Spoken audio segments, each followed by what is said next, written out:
For this week's landscape lesson, I thought we'd talk about how to grow a cutting garden. I absolutely love cut flowers. I go off and buy them all winter long. I'm not great about growing them in my own home garden because I have too much shade and too many perennials. So we're going to talk about cutting gardens that are primarily constructed or planted with annuals.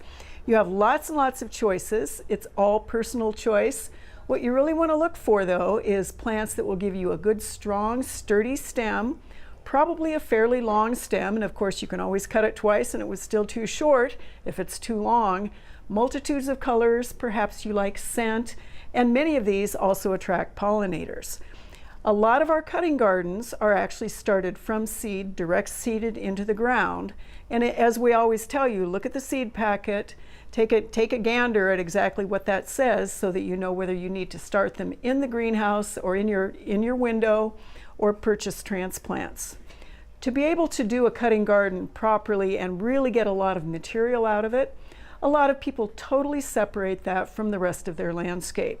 And that means that as they're wandering about in all the other beautiful plants that they have, they're not actually decimating their landscape by cutting things that they want to bring into the house.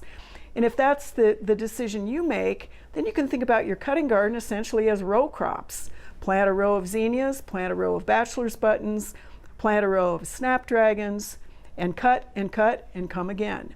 Now, one of the things you also need to think about is the spacing on those plants. So if they are too close together, they're going to outcompete one another. If they're too far apart, they may not actually give you those good, strong, sturdy stems. So you may have to play around a little bit, both with the varieties that you choose to grow, as well as exactly how you do the spacing on them. We want to look also for cutting garden flowers that will allow you, in many cases, to simply cut back above a leaf node, and then that plant will regenerate additional flowers from the cut stems. So a great thing to think about there is, do you want that variety? Do you want a later season flower? We have a lot of new All-America selections that make good cutting flowers.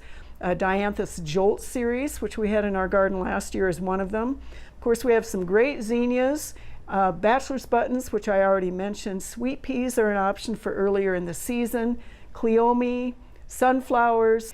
So the choices aren't really endless for a cutting garden, but you have a great number of options in terms both of what you choose to use in a cutting garden, how you install it, and how you think about it in terms of the rest of your landscape.